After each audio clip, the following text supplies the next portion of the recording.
Eu quero compartilhar com os irmãos algumas coisas sem a menor pretensão de esgotar o tema ou de construir qualquer tese, defender qualquer tese teológica. Algumas coisas que a gente pode ver e aprender para a vida no texto que fala de uma pessoa que perguntou ao Senhor Jesus como herdar a vida eterna. Por que eu estou falando uma pessoa? O texto que eu estou me referindo é o texto que em Mateus está em Mateus 19, versos de 16 a 30. E em Lucas, capítulo 18, versos de 18 a 30. De costume, a gente fala sobre aquele jovem rico. A gente fala muito assim, vocês já estão mais se familiarizando com o texto que eu estou me referindo. Aquele do jovem rico. Aí a gente já começa a lembrar que é o jovem rico, que o Senhor pediu para ele vender tudo, entregar aos pobres e depois segui-lo. Já vai ficando muito mais claro na nossa memória, né? Eu quero destacar novamente um verso deste texto e usando aqui a Bíblia na versão NVI, extrair aqui deste texto algumas coisas para a nossa vida. Por que eu estou preocupado em dizer que é a NVI? Porque, como disse, eu não quero fazer nenhuma tese teológica, por isso eu não vou correr aqui atrás do original no grego. Eu vou fazer uso do esforço que o tradutor teve e receber a informação que ele passa com o texto a si mesmo para entendermos o contexto e aplicar a nossa vida. Lá no verso 27, em Lucas, no verso 27 do capítulo 18, diz assim: Jesus respondeu: o que é impossível para os homens é possível para Deus. E em Mateus, no verso 26, capítulo 19, verso 26, está escrito assim: Jesus olhou para eles e respondeu: para o homem é impossível, mas para Deus todas as coisas são possíveis. Oremos mais uma vez. Bendito sejas tu, eterno nosso Deus, Rei do Universo. Pai, nós te pedimos em nome de Jesus que o teu Espírito ocupe cada lugar neste santuário. Pedimos perdão pelos nossos pecados para que possamos ser dignos, ó Senhor, de anunciar a tua palavra. Ajuda-nos, ó Pai, a entender aquilo que tu revelas. Traz luz ao nosso entendimento e dar-nos força para aplicar o teu ensinamento à nossa vida, em nome de Jesus. Amém. Quando nós observamos o texto, a parte inteira que conta toda a história, a gente pode perceber que ali a gente vê que uma pessoa, você vai ver isso no texto, uma pessoa perguntou como herdar a vida eterna. Alguém fez esta pergunta. E no caminhar, no desenvolver daquele diálogo, ao final, todos aprenderam que para Deus nada é impossível. Uma pessoa perguntou como herdar a vida eterna. E todos aprenderam que para Deus nada é impossível. Quando nossa fé é plenamente no Senhor, nos habilitamos à vida eterna. Quando a nossa fé não é naquilo que temos, não é naquilo que somos, mas ela é plenamente no Senhor, nós estamos nos habilitando à vida eterna. Olhando para o texto, o que é que a gente pode trazer para este momento?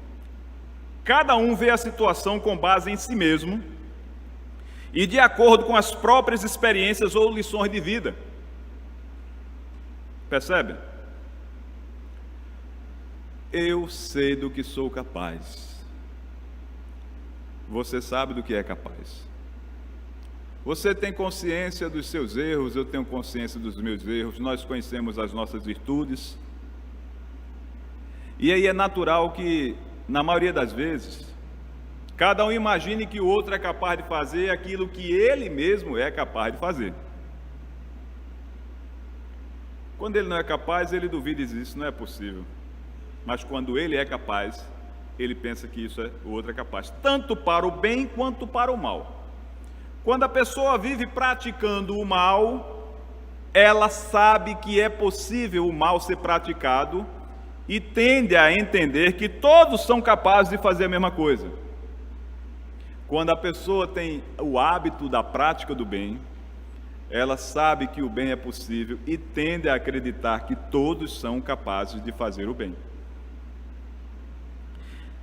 Quando eu olho para uma pessoa, quando eu olho para uma situação, quando cada um de nós olha para uma pessoa, uma situação, a gente interpreta com base no que a gente já viveu, o que a gente conhece. Ora, se eu vejo isso e não sei o que é e descubro que é uma garrafa, quando eu encontrar outra coisa igual a esta, mesmo que não seja uma garrafa, eu vou dizer, é uma garrafa. Pode ser até um rádio para eu escutar o jogo do Santa Cruz, mas eu vou dizer que é uma garrafa. Ai, meu Santa Cruz.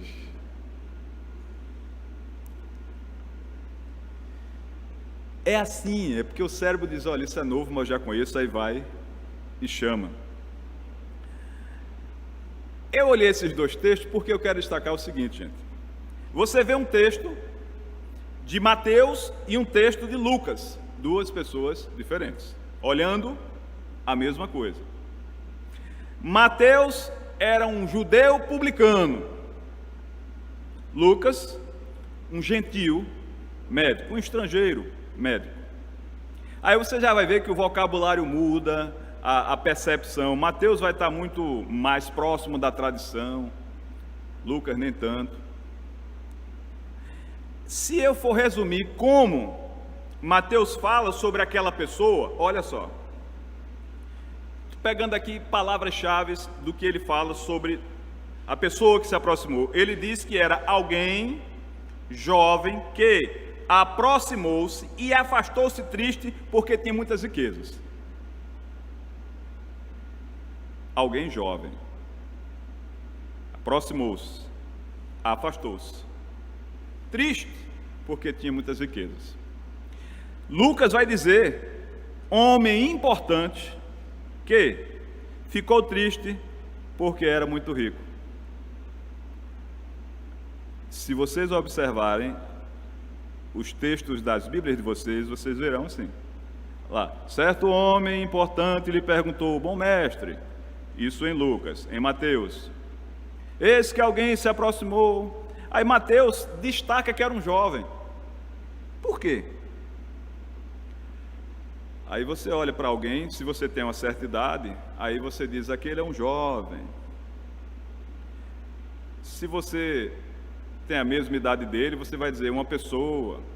Se ele é mais velho que você vai dizendo, talvez essa pessoa, no entendimento de Mateus, fosse alguém jovem.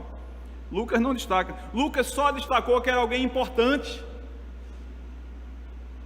Não sei por que Lucas disse que era importante, mas a gente sabe que essa pessoa tinha muitas coisas, era alguém rico.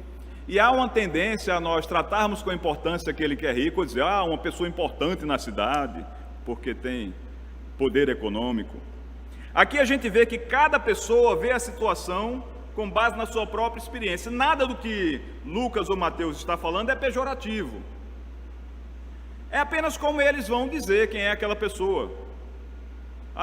Alisson, aquele que toca a bateria, é assim que eu vou dizer.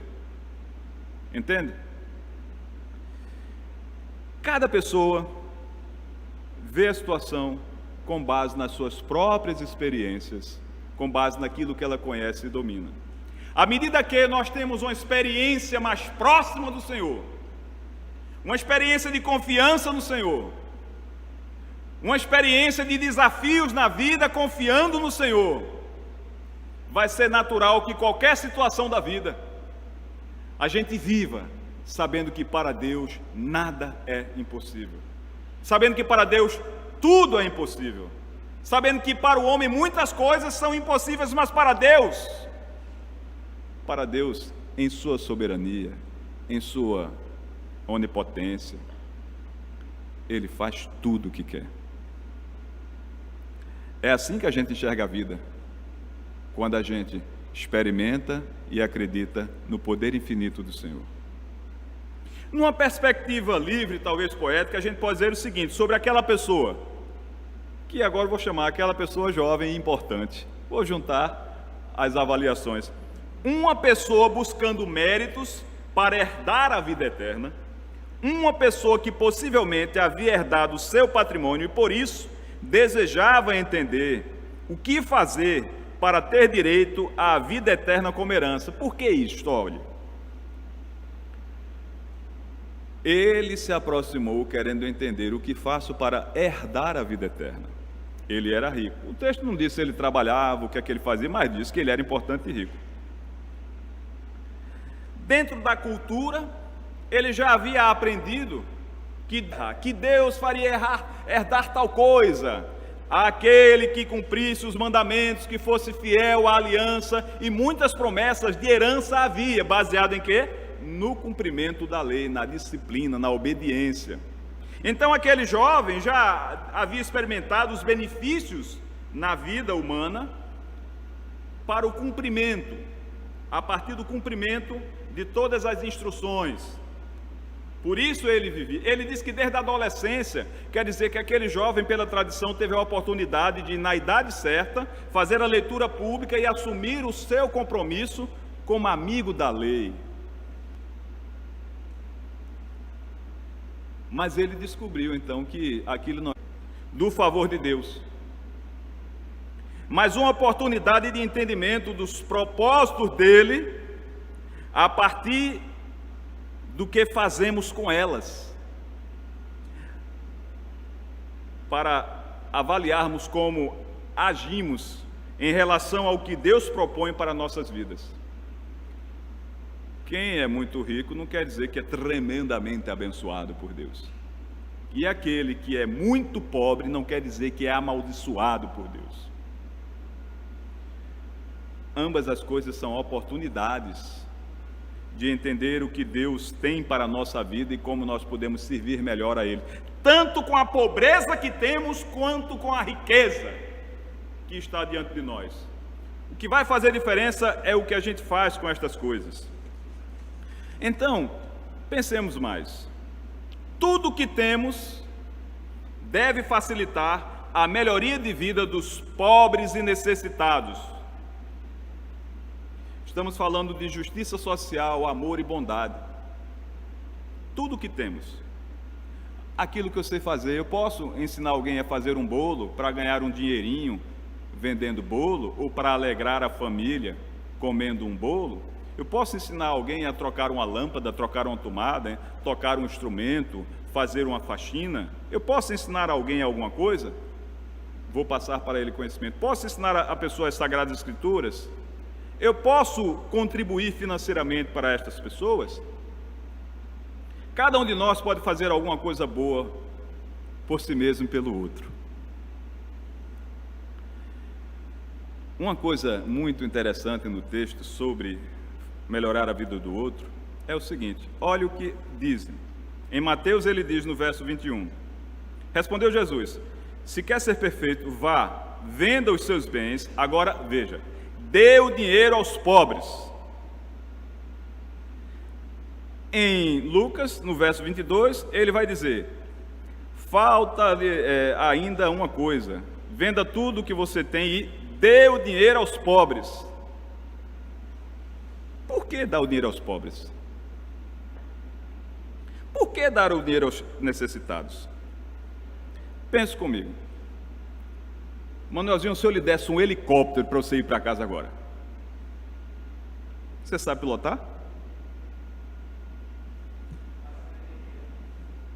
E aprendendo poderia subir e cair, e eu não lhe ajudei, eu lhe atrapalhei. Não é esse o meu objetivo.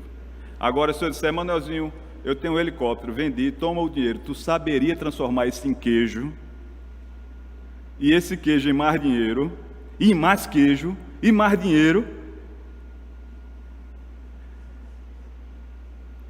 a gente pode ajudar ao outro à medida que a gente contribui para a independência dele, para ele caminhar a vida, à medida que a gente coloca à disposição dele aquilo que ele vai usar em favor dele, não aquilo que ele vai tropeçar. Percebe? Porque não sei o que é que aquele homem tinha, mas ele, se entregasse o que tinha, talvez o outro não soubesse usar. Quantas e quantas pessoas perdem as casas porque não conseguem nem pagar os impostos? Ou não é assim com a vida de algumas celebridades que juntam, compra carro, compra casa, daqui a pouco você vê lá pedindo ajuda porque nem conseguiu pagar os impostos, não estava preparado para aquela vida. Então o texto aqui está nos dizendo, amados irmãos, procure a maneira mais simples que o outro possa ser ajudado, não complique a vida dele. Há pessoas que para ajudar o outro criam tantas restrições que é melhor dizer, não quero lhe ajudar. Procure o caminho mais simples. Os problemas mais graves, mais complexos, muitas vezes têm as soluções mais simples, mas é tão óbvio que a gente não quer fazer. Para caminhar no mundo espiritual é necessário se desprender do mundo material. Foco no reino. Se você, aqui diz o texto, se você quer ser perfeito, vá e venda seus bens e dê o dinheiro aos pobres, e você terá um tesouro no céu. Depois vem e siga-me. Aqui no outro vai dizer, você terá um tesouro no céu. A ideia, a mensagem aqui é o seguinte, muito mais do que isso que você vê, que é finito, você está se preparando para receber no céu. Esse investimento que você faz aqui, o resgate é no céu. É muito bom, amados, a gente ter reconhecimento, é tão bom a gente receber elogio, é tão bom a gente receber provas de amor, é tão bom a gente ser recompensado pelo que a gente faz, isso não é ruim. Eu dou graças a Deus pela vida de cada pessoa que muitas vezes me agradece por uma coisa simples que eu faço, mas por outro lado, cada vez que a gente recebe a gratidão, a gente recebe a recompensa aqui, não está sobrando nada para o céu. É muito bom quando a gente faz as coisas aqui, querendo esvaziar a nossa mala para facilitar a viagem e receber as boas-vindas no céu. Quando a gente aprende a viver, decide viver, prefere viver com o foco no céu e se livrando das coisas que nos prendem à terra. Às vezes a gente diz que ama tanto a liberdade, mas se verdadeiramente amássemos a liberdade, não a trocaríamos pela posse de algumas coisas que muito mais nos escravizam a elas. Ter ou não ter, e espero em Deus que assim como Paulo, tendo ou não tendo, já tenhamos aprendido a ser feliz. Poder tudo naquele que nos fortalece para enfrentar os desafios. O amadurecimento na fé gera mudança, muda as atitudes e revela, ensina sobre a vida eterna. O amadurecimento na fé nos ensina sobre a vida eterna. Aí a gente está falando de mudança de perspectiva. Pegando o verso 29 de Mateus e o verso 29 e 30 de Lucas, vamos ver aqui, ó. Todos os que tiverem deixado, aí ele fala, casas, irmãos, irmãs, pai, mãe, filhos, campos, por minha causa, receberão 100 vezes mais e herdarão a vida eterna. Em Lucas, ninguém que tenha deixado casa, mulher, irmãos, pai ou filhos, por causa do reino de Deus, deixará de receber na presente era muitas vezes mais e na futura a vida eterna. Amados irmãos, apesar de tanta preocupação que alguns têm dado ao longo do tempo, né, a parte material que esse texto tanto fala, aqui tem mais do que isso. Muito mais do que isso. 100 vezes mais é para dar uma ideia de muitas vezes. E aqui Lucas vai dizer muitas vezes. Ou seja, À medida que eu realizo aqui, no meu convívio, excelentes obras, eu vou ter muita coisa boa. E tenha certeza que aquilo que eu receber vai ser melhor do que o que eu entreguei, é o que ele está dizendo. Um cuidado que a gente precisa ter é o entendimento do que seja deixar irmãos, pai, mãe. Vamos bem devagar. A Bíblia diz que nós devemos honrar pai e mãe, é um mandamento.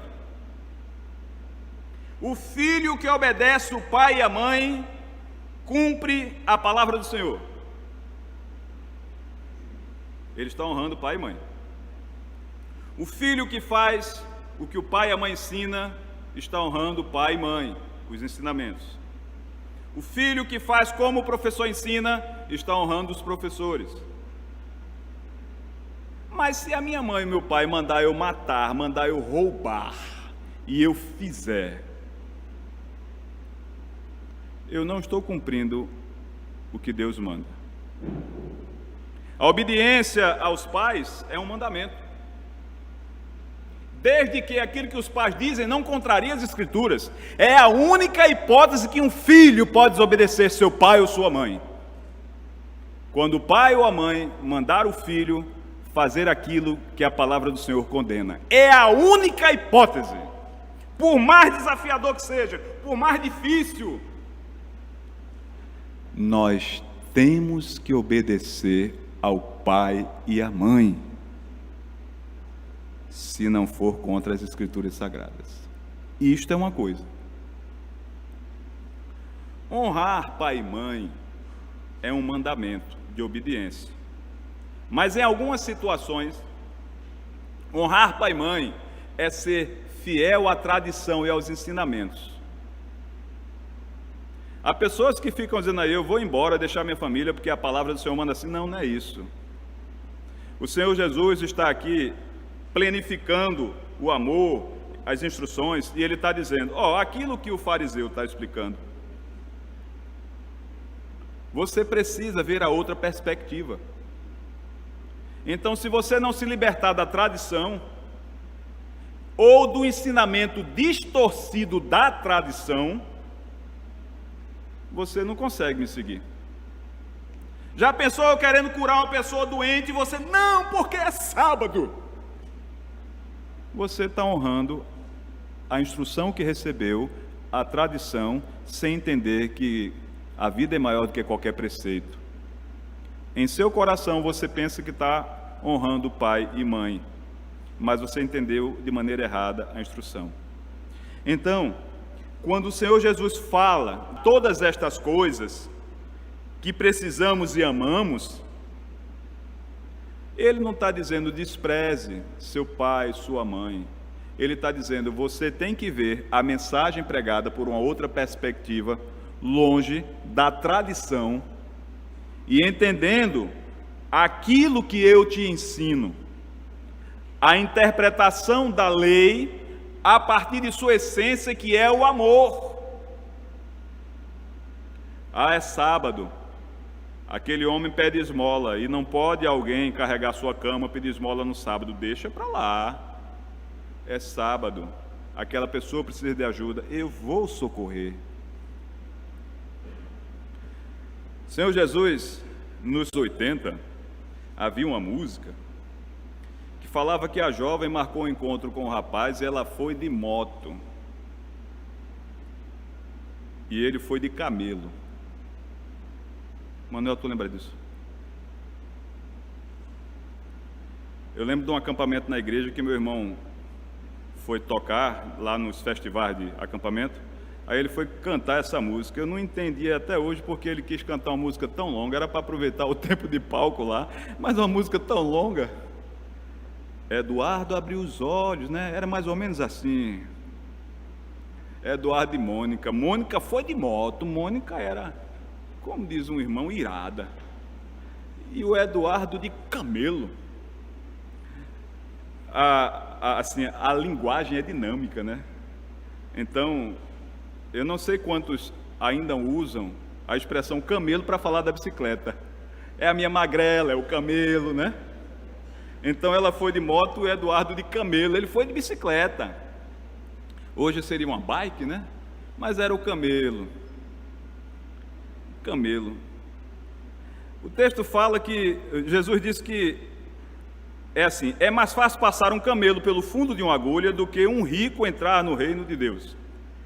Mateus. Lucas: de fato é mais fácil passar um camelo pelo fundo de uma agulha do que um rico entrar no reino de Deus.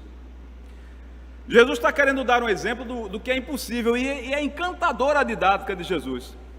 Porque quando a gente fala camelo, é muito comum que cada um pense no camelo. Eu penso um camelo passando no fundo de uma agulha, é impossível. Às vezes uma linha a gente demora muito para passar. Mamãe costurava e mamãe de noite dizia: me ajuda aqui, Dativo. Naquela época eu enxergava. Agora, aí colocava lá e um camelo no fundo de uma agulha, não passa. A questão é que no original grego, a expressão camelo, no grego, camelo é corda. E é aquela corda que segura o barco lá no cais, o navio. Pense numa lapa de corda, dessa grossura aqui talvez. Aí o que é que Jesus está dizendo? É mais fácil aquela corda que você conhece, ô pescador, passar no fundo de uma agulha, do que alguém preso às coisas materiais entrar no reino de Deus. Há também outra hipótese, porque agulha. Havia um portão mais baixo na muralha de Jerusalém que tinha o apelido de agulha, que ele era um portão mais baixo, e um camelo, animal, não passaria pela agulha, que era o portão mais baixo, que mesmo o camelo se encurvando o que pudesse, ele não passaria. Cada um que pense se vale a pena ou não reescrever e mudar aqui camelo, se é o camelo animal, se é o camelo, muda lá. Passar uma corda. Eu estou com a mensagem. Porque seja a bicicleta passar numa agulha, é impossível. Seja o camelo animal passar pelo portão baixo de Jerusalém, é um excelente exemplo de uma coisa impossível. Seja o animal camelo passar numa agulha que a gente usa para costurar, é impossível. Seja a corda camelo passar no fundo da agulha, é impossível. Jesus mostrou claramente, de maneira muito didática, um exemplo que todos poderiam entender que é impossível. Alguém caminhar no espiritual, livre de tudo que é material, se é escravo das riquezas, se não coloca a sua esperança plenamente no Senhor. Essa pessoa vai caminhar a vida sempre com a sombra da possibilidade de perda. Sempre pensando: um ladrão vai levar, alguém vai deixar de pagar, amanhã eu não terei meu emprego, pode ter um tsunami levar, as ações podem cair, porque essa é a vida material. Estresse, dúvida, medo. Mas como Paulo, aquele que confia somente no Senhor, ele está pronto para o que der e vier, vindo ou não, ter ou não. Quando nascemos, não sabemos o que é possível ou impossível. Depois, pensamos que tudo é possível, até aprendermos que, na Terra, a vida finita nos desafia a aceitar nossos limites e nos remete à compreensão de que impossível é um ponto de onde paramos para observar as ações de Deus em nosso favor, na medida em que o entregamos nossa vida. E assim fortalecemos a fé e a esperança na vida eterna e no céu. A gente nasce e não sabe o que é possível ou impossível. Aí a gente depois vai sonhando, imaginando que tudo pode. Depois a gente descobre que a gente não pode tudo. E dependendo da nossa experiência de fé, a gente vê muita coisa acontecer na vida e a gente para observar Deus trabalhando e admitirmos que tudo aquilo que acontece na nossa vida, se fosse por nossos próprios méritos, nunca aconteceria. Aí a gente pode sim manter viva a esperança e a perspectiva de uma vida no céu. Sem isso, a gente cada dia vai mais para baixo, sem esperança, acreditando só no que é possível. E o possível os homens fazem, mas para Deus nada é impossível. Eu queria nesse momento, refletir. Aquela pessoa chegou e perguntou como herdar a vida eterna. Cada um de nós tem suas perguntas. Qual é a sua pergunta? Você que está na câmera conosco, que vê esse vídeo um dia, qual é a sua pergunta? Aquela pessoa perguntou como herdar a vida eterna e todos aprenderam que para Deus nada é impossível. Você sente necessidade de saber o quê? Que resposta você busca? Que vazio você procura preencher em sua vida? Você quer saber como desenvolver a sua fé? Você quer saber como recomeçar a caminhada da vida, porque na vida você pode ter cometido erros, e hoje você quer recomeçar e o recomeço é sempre desafiador, e você não sabe como fazer? Para Deus nada é impossível. Você quer a cura? Quer a cura para um problema físico? Quer a cura para um problema mental? Você quer a cura para o seu problema espiritual? Para Deus nada é impossível. Você quer ter a vida eterna? Isto só é possível se Deus te der. O pecado nos afasta de Deus e nos condena à vida limitada. A graça e a misericórdia do Senhor, revelada em seu Filho, é que nos dá a vida eterna. É necessário que a gente admita que por nossos próprios méritos nunca teremos acesso à vida eterna. Somente quando nós nos entregamos plenamente ao Senhor e reconhecemos o sacrifício do Senhor Jesus em nosso favor. Qual é a sua pergunta? De que dor você quer se livrar? Que problema você quer resolver? Para Deus nada é impossível. E hoje pode ser o dia de você começar a grande mudança na sua vida. Se você procura a resposta para encontrar o caminho da felicidade, se você quer ter uma experiência mais próxima e comprometida com o Senhor, se você quer receber a vida eterna pelos méritos do Senhor Jesus Cristo, você que está assistindo esse vídeo um dia, se você sente essa vontade de experimentar a bênção do amor e da misericórdia do Senhor, feche os olhos e diga ao Senhor: eu me arrependo dos pecados que tenho e aceito o sacrifício de Jesus em meu favor. E que Deus te abençoe e que teu nome seja escrito no livro da vida.